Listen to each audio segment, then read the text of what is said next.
In Titus 2, older women are commanded to teach what is good so they can help younger women love their husbands and children. On today's show, you'll hear from older women who will share timeless, relevant biblical wisdom and personal, profound life experiences to help answer your questions and teach what God says is good so you can be the wife and mother you were created to be. Welcome to another episode of Older Women Likewise.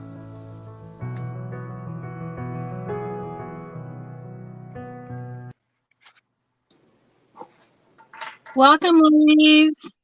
Hello. Welcome to Older Women Likewise. So tonight, I thought we'd start out with Ecclesiastes 9:9, which says, enjoy life with the woman whom you love.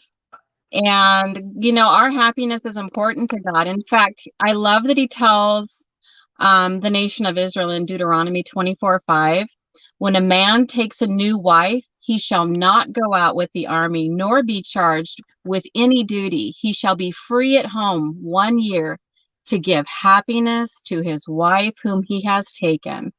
I just think that's so beautiful. Isla, would you introduce our special guest today? I certainly will, Cindy. This is Jensen Nicholson. She is the author of God, Then Us, with her husband Adam. And she's with us this evening to talk some about the book, but especially about the godly principles, the Bible principles that, that she has talked about and written about in the book. And we're really glad to have you with us tonight, Jensen. Thank you. I'm glad to be here. Tell us something about yourself. Well, I'm Jensen. I'm married to Adam. We have been married a little over a year and a half. We wrote this book about our first year of marriage. It's been out, I think, about 2 months. So really, I finished writing it right after our first anniversary. So what a great project for the two of you guys, your first year. Wow. And what a great thing that eventually, your kids will read that as well as other newly married couples. So good for you guys. What a wonderful project. It was a lot of fun. Oh yeah, I like the way that you wrote it, where you wrote some and then Adam wrote some, and I like that give and take back and forth with it. Yeah. We want to especially thank Joanna Clem of Truth Publications for bringing you to our attention so that we could have you on the show tonight to talk about that first year of marriage. Wanted to ask you, what did you and Adam learn from the tornado and the theft on your wedding day? It was a great opening story. Yeah. Well, I was just thinking about this tonight. So, obviously, if I didn't have those two big events, I may not have written a book. I may not be on this podcast right now. So I think the biggest thing to take away is, God uses us in moments like that for his glory. It may not be in that moment. It definitely wasn't in that moment, but later on, he definitely can use us for his glory when things like that happen. Mm-hmm. I totally agree. And I think that's a good thing to ask ourselves every time something does take a downward twist. Every time a big challenge all of a sudden surfaces, ask yourself, what is God? What can I learn from this? Mm-hmm. And how can we use this as leverage to just get tighter together in our marriage? Right. Things like that can pull you together, or they can drive you apart. And it's just beautiful that the things that you expressed about how you and Adam faced them and what your thoughts were, and as you said, for the glory of God and not to be an instance of sin. I just think that was really great. When you were dating, of course, our show is Older Women Likewise, and we're older. So I was wondering if you could maybe share with us what perhaps older women, older Christian women, how were they helpful to you in that dating process and as y'all were marrying? And how can we older women help younger women? Sometimes the generation gap feels so much. Yeah.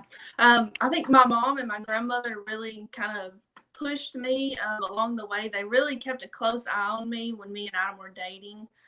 There were several times my mom might say, you know, hey, that wasn't really respectful what you said to him, you know, and I didn't like hearing that at the time, but, you know, things like that are good for us when done the correct way. And I have several older women who are great examples to me that have kind of showed me how to be a good wife and things like that. And people were always encouraging to me and Adam. My grandmother actually pushed me to talk to Adam because I was going to ignore him at first.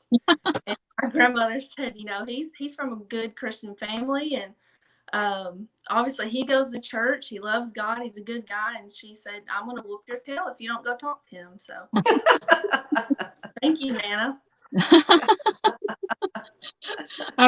Mark and I married so young. I was 17 and he was 20, and we only knew each other 4 months. And so when I asked my mom, I'd like to marry my mom and dad, I'd like to marry Mark. And she said, okay, but there will be no running home to mother. So that, in a way, that really helped me. So sometimes, yeah, it's the kind of advice that you had, like, honey, I noticed this or that. And other times it's like, work your own stuff out, once you're married, right? Oh, yeah. Yeah. And that's another thing that, I'm sorry, go ahead, Jensen.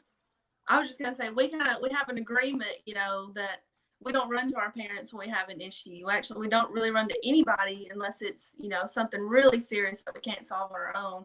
Then we still wouldn't go to our parents because, they might choose a side. And so we just have that really strong agreement that we don't involve them if we have an issue. And that's so wise. That was one of the things I noticed in your book, that you talked about really separating yourselves from your family. Sometimes that can be really hard because we are intertwined, with family, financial situations, or just different things. And that's really wise that you are able to do that. Does it ever cause a problem? No, I don't think so.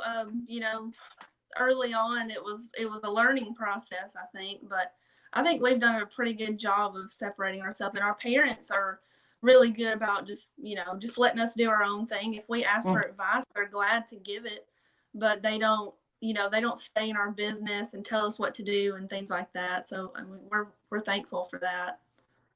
Mm-hmm. Yeah. One of the things you talked about in the book that I thought was really good was about serving one another. And we don't always think about it like that in a marriage. And it was really good. You wrote, a wise couple told us before we got married to try to outserve each other. And I just talked some about that because I just thought that was such a beautiful example of godliness. Yeah. So we were sitting in our preacher's house. We have an older preacher and a younger preacher. We were at the older preacher's house. And that's something that him and his wife told us, that's something that they strive to do and that we should strive to do, is to outserve each other. And I think when you really do that, it just kind of brings about a different perspective that's really good.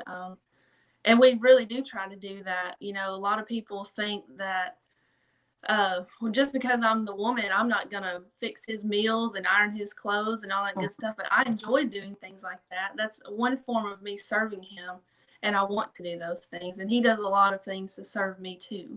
Mm-hmm. It feels so much better when you're gifting service to someone. It feels so much better when they're doing it from a willing heart. I remember Lori Moyer touched on that too, and it's just like, yeah, that's the best, is when, God loves a cheerful giver. And I think every person loves a cheerful giver in their marriage. And so, yeah, that's serving one another. That's just a beautiful thing. It's marriage. I think that's one of the things that we're gifted, is that opportunity to kind of, I guess you could say, get over yourself.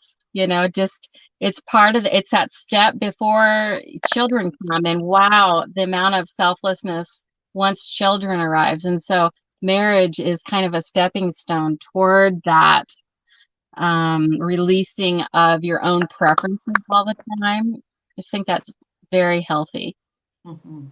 Yeah, putting someone above yourself.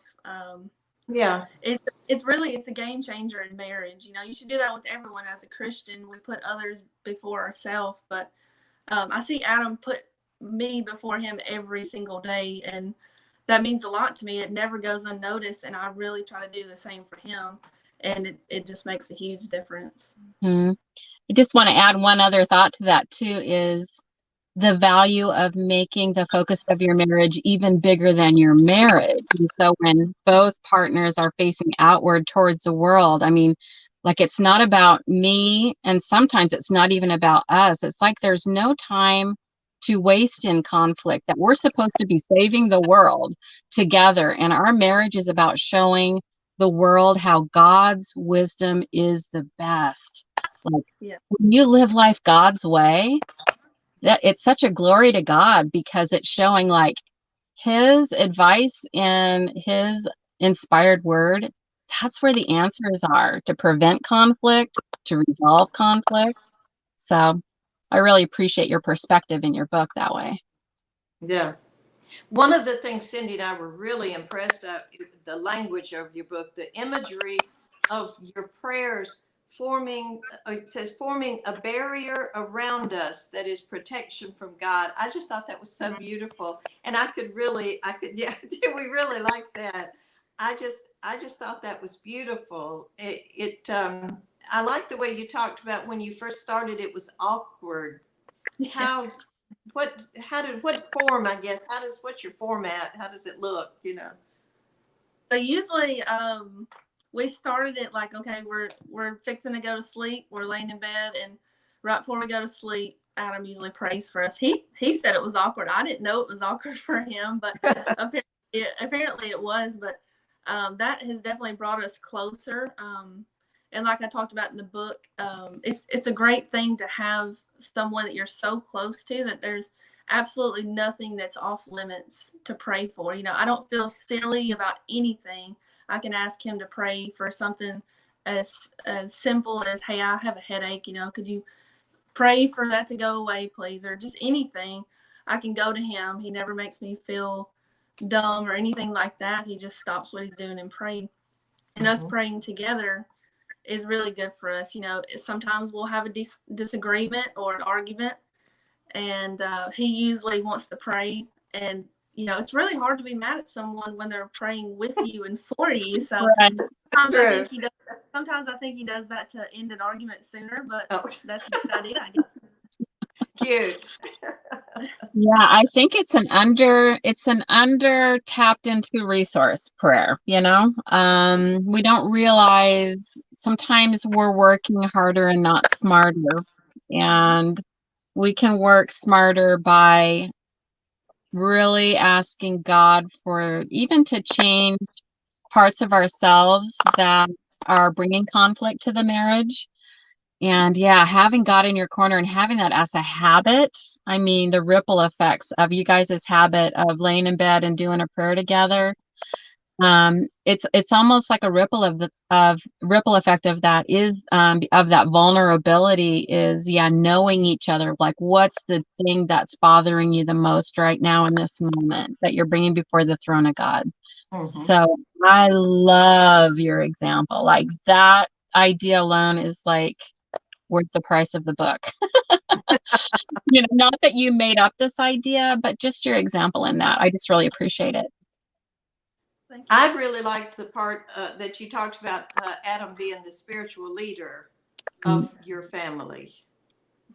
And that I guess it was your book. I hope it was your book that you ask him spiritual questions. Is that your book or have it something else? Oh, good. Thank you. I was going to be in trouble. I liked that anyway. Talk about that, because I think sometimes, excuse me while I keep talking, asking you a question, but sometimes women say, I want the husband to be the spiritual leader, and then they keep taking over. What do you suggest? What you have found that works well and from what you've learned? So I found if you find a good Christian man, then there's no need for me to even want to take over, because he just does that role so well. Um, like I said, he always makes sure that we pray together. We have Bible studies together. You know, he makes sure that we're always at church. And he just does a great job with that spiritual role. He makes sure, you know, if he thinks there's anything in my life that's not right, he calls me out on it. If he thinks there's anything going on that's just not quite right, he knows about it, and he will not stop asking until he finds out what it is and how we can fix it. So I think it is easy for the women to kind of try and take over that role, but I think the men want to have that role. We need to let them have it, because that's how God wants it to be. Mhm. Yes, and I think when we willingly follow his wisdom, that reinforces his wanting to lead. So being, Yes. being easy to be led in all the right ways, that encourages him to be the leader that he can be. But I guess I do also want to speak to the women that are struggling because they maybe aren't married to someone that mature spiritually. Mm-hmm. And maybe there can be some ideas in the comments at this point of what wisdom can we, as the older women that are watching, what is your input on this? What are some ways for the less mature man who isn't leading, how can we encourage him to take the lead? And the only thing that's coming to my mind right now, I'll just kick off hopefully a series of ideas in the comment section, is to ask him questions instead of taking the lead, saying something like, do you think it would be beneficial if we did devotions with the kids at night? What are your thoughts about that? And just asking the questions that maybe, you may have some ideas that just hadn't occurred to him. And so maybe that's one approach to not taking the reins, but encouraging leadership, is asking a question about the kinds of activities that you think would be beneficial for the family to grow spiritually. That's a good idea, because it is awfully hard when, I think, especially with little children, because generally speaking, the mother is the one who's doing the teaching of little children, young children, and uh, it really is helpful if the wife encourages the husband to, could you do this? What do you think would be good? Yeah. What would be a better thing to do? And that's great, because I think that you touched on it too, Jensen, in your book, when you said, if anyone deserves our kindness and respect, it's our spouse. Sometimes people think the way to get a person to step up is by berating them or being rude to them, and that's not it. He needs and deserves our kindness and respect. Right. We have a comment from Margaret Berry, who says, we can study passages such as Ephesians 5 together and talk about the different roles. And we can thank our husbands when they start to take the leading role, which I can really, oh, good, thank you. I can really see that in your home, Jensen, this is what you're doing. You're really encouraging him, sort of boosting Adam up in those things as well. Yeah, and he's told me before, he's like, whenever you give me encouragement, that makes me want to do better. Yes.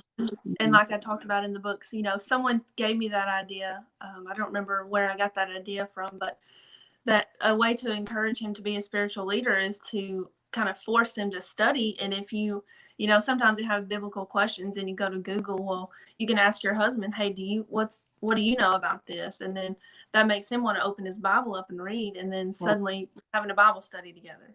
Right. Mm-hmm. And another one of our commenters says, we were talking about belittling someone or just pushing them, or shaming him. That's not, we don't encourage somebody to be better by telling them how bad they are. It's, as you say, Jensen, ask the question and look for it together and work for things like that to make it so that you can encourage him to be the spiritual leader. I think that was really good. Mhm. One thing I was wondering what your thought of it is, and again, it's a generational thing. My grandchildren are just beginning to get to the age to marry, and it's still a while yet before I probably wouldn't be that involved because they live far away. But what can older Christians do when a younger couple is having problems and you can see the disturbance? You know, you see them enough to where you can tell there's something going on. What would be a good thing that older Christian women can do to help in a situation like that? Do you have any thoughts or ideas on that? Cindy may as well.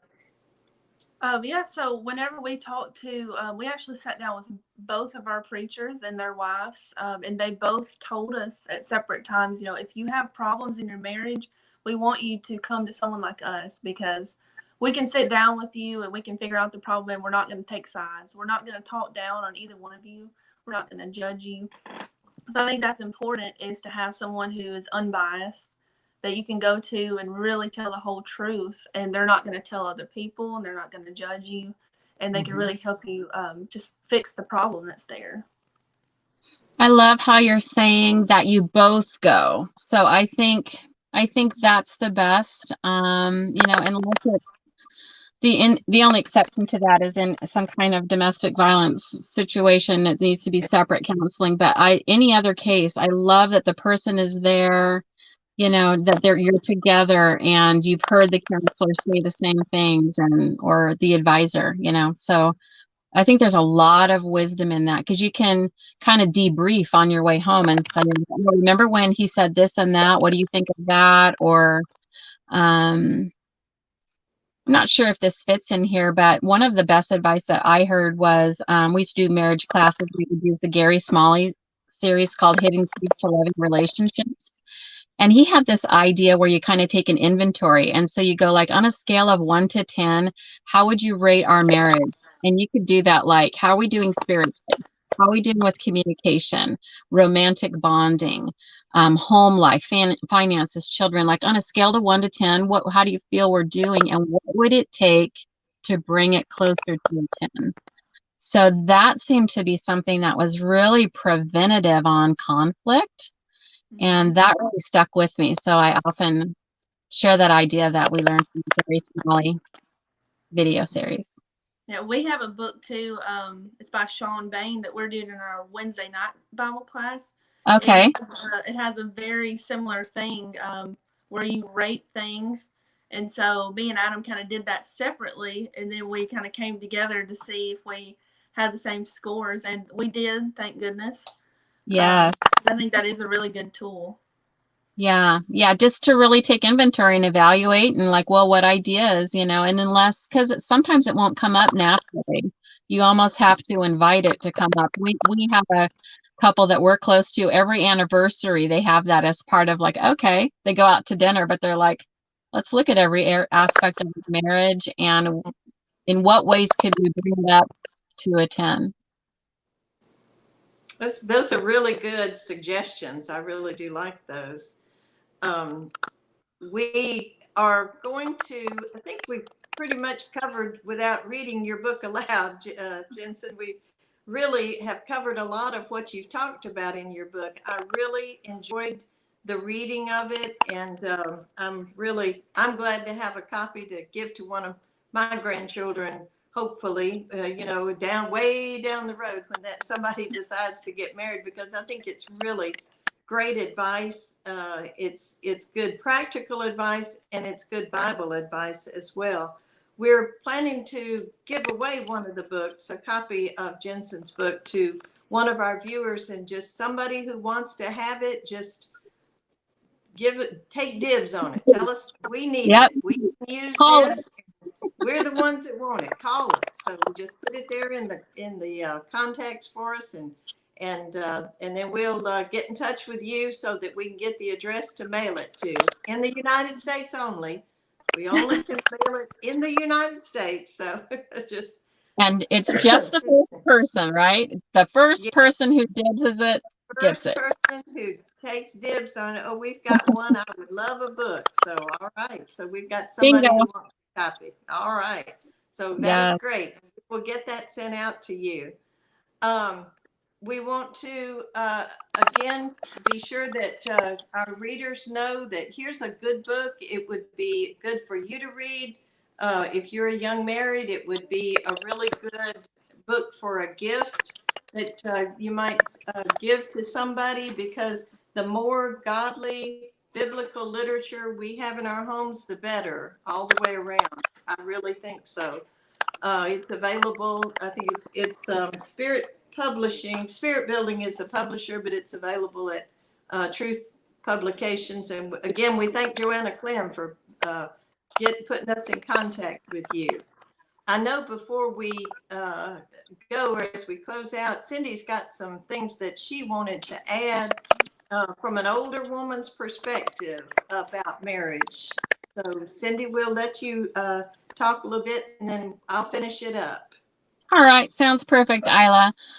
So I guess I would like to say outward focused on this first year of marriage. You know, you're building some habits that are going to last a lifetime. So get your systems in place in every way, whether it's relational, financial, homemaking. Figure out what works best for the two of you. It'll probably be in some ways, unlike how you grew up. But in some ways, you know, maybe his side has a really great way of doing something in one area and your side the other. And sometimes you do things in a whole new way. But get those systems all in place, because the cumulative effect of having really good automatic habits in your life, the dividends of that when you've been married for decades is really going to pay off.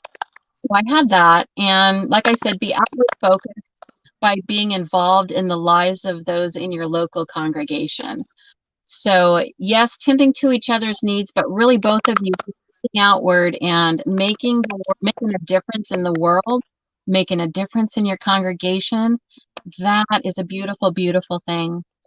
I'd like to add, if there's conflict, you know, sometimes it's a matter of compromising and meeting halfway, but sometimes it's just a matter of refocusing on what you do have, and figuring out a way that you can come to peace with, you know, if you have a certain need, you can accept going without that can sometimes be the answer. Or, you know, there may be another way that's biblical, that you can have a certain need met that your husband doesn't have the capacity for. So I would say also accept the changes in life and adjust your expectations accordingly.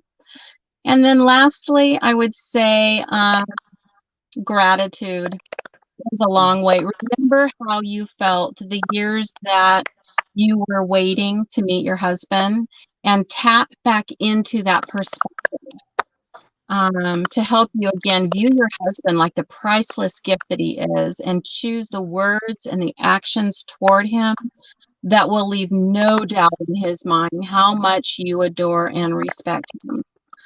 Look at things that make your spouse and others unique, and develop the habit of praising him in those things. Yeah, so I think that's about it. I would also add, in addition to this great book that Jensen has read, I would like to invite the audience to participate by asking, what marriage books have made the biggest difference in your life? We all agree the scriptures alone, you know, think about how many hundreds and thousands of years the world went on and complete marriages without anything that man ever said. But if you have a recommendation, maybe other women that are watching tonight would really benefit from the best marriage books you've read. That's great. That's good. That would be wonderful, because we want to do our best to get that information out to our audience, because sometimes we don't hear about that, and that's really good about marriage books. that really are helpful to you. Continuing with the marriage theme and the husband theme, next week, Laurie Moyer is going to be with us to talk about, is your husband your friend? And so Jensen spoke to us from that new marriage, young marriage outlook, and Laurie will be talking to us from having been married for a while. So we're looking forward to having her with us next week. And that's November the 12th, again at 8 o'clock Eastern time. Be sure to tune in to Answering Religious Error on Tuesdays at 8 p.m. And to the question and answer on Wednesdays at noon. Like us on Facebook, follow us. Thank you so much for those who have shared our videos and our articles, because we really want to encourage and edify Christian women. We want to do all we can to help make our homes as strong as they can be in the Lord.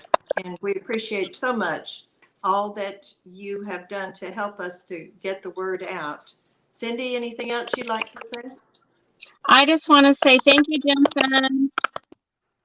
You did a great job. It's such a blessing. We spoke on the phone before this interview, and I'm just such a good example of the wise use of time in this first year. You know, every moment counts, and so let's make it count. Hey, turn off the TV for a year. You know, I mean, like, what if you really focused on each other? And you guys had to have been doing a lot of that to write this book together. And so I would just really encourage folks to focus on each other, especially that first year, and really have that vulnerability like you guys share and enjoy in that prayer time at night. Love it. That's wonderful. Thank you so much, Jensen, for being with us. We really do appreciate it. And thanks for everybody who tuned in. Good night. Good night.